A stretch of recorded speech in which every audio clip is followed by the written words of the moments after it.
বছর ৮০ পেরিয়েছে। ভবানীপুর থেকে সল্ট লেকে ন্যায় বিচারের আশায় জনতার দরবারে হাজির বৃদ্ধ প্রবীর মুখোপাধ্যায়। অভিযোগ, প্রমোটার জয় কামদারের ফাঁদে পড়ে হারিয়েছেন পৈতৃক ভিটে। দীর্ঘ ১ বছর ধরে তৈরি ফ্ল্যাটের হ্যান্ডওভার পাননি তিনি। উল্টে ফ্ল্যাট নিতে চাওয়ায় অতিরিক্ত টাকা আদায়ের দাবি। পৈতৃক বাড়ি প্রমোটিং এর জন্য দেওয়ার পর থেকেই শুরু হয় সমস্যা। একের পর এক প্রতিশ্রুতি মিললেও হাতে মেলেনি নতুন ফ্ল্যাটের চাবি। বারবার দরজায় কড়া নেড়েও সাহায্য পাননি প্রশাসন বা স্থানীয় নেতৃত্বদের কাছ থেকে।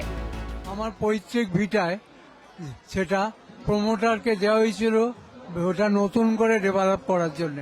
সেই প্রমোটার হচ্ছে বিখ্যাত জালিয়াত ওই জয় কামদার।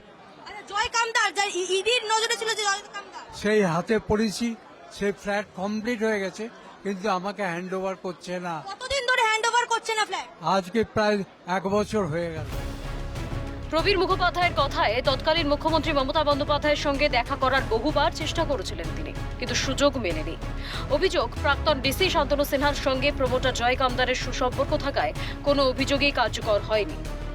ওনার কাছে যাবার চেষ্টা করেও আমি ঢোকার সুযোগ পাইনি, আমাকে ঢুকতে দেওয়া হয়নি। কারণ কি, শুনেছি জয়কামদার এবং যে পুলিশ অফিসার ছিল শান্তনু দেব সিনহা, তিনি হচ্ছেন মমতার খুব প্রিয় লোক। সেই অর্থে আমি তার বিরুদ্ধে নালিশ করব, এটা উনি মেনে নিতে পারেননি। রাজ্যে রাজনৈতিক পালাবদলের পর অবশেষে মুখ্যমন্ত্রীর জনতার দরবারে পৌঁছন প্রবীর মুখোপাধ্যায়। পাশে ছিলেন তার স্ত্রী। একটাই দাবি, শেষ জীবনে মাথার ছাদ ফিরে পাওয়া। আর কদিন বা বাঁচবো, আমি চাইছি আমার মাথার ছাদটুকু আমি যেন পাই। কত লাখ টাকা প্রতারিত হয়েছে না? ও তো ফ্ল্যাট তো দামই হয়তো প্রায় ১,৩০,০০,০০০ টাকা, তার উপর ডিমান্ড করছে ১৭ লক্ষ টাকা। কেন দিতে হবে আমি জানি না। দীর্ঘদিনের লড়াইয়ের পর এবার সমস্যার সুরাহা হবে বলেই আশাবাদী বৃদ্ধ ও তার পরিবার। রেশমি দাসের রিপোর্ট, ক্যালকাটা নিউজ।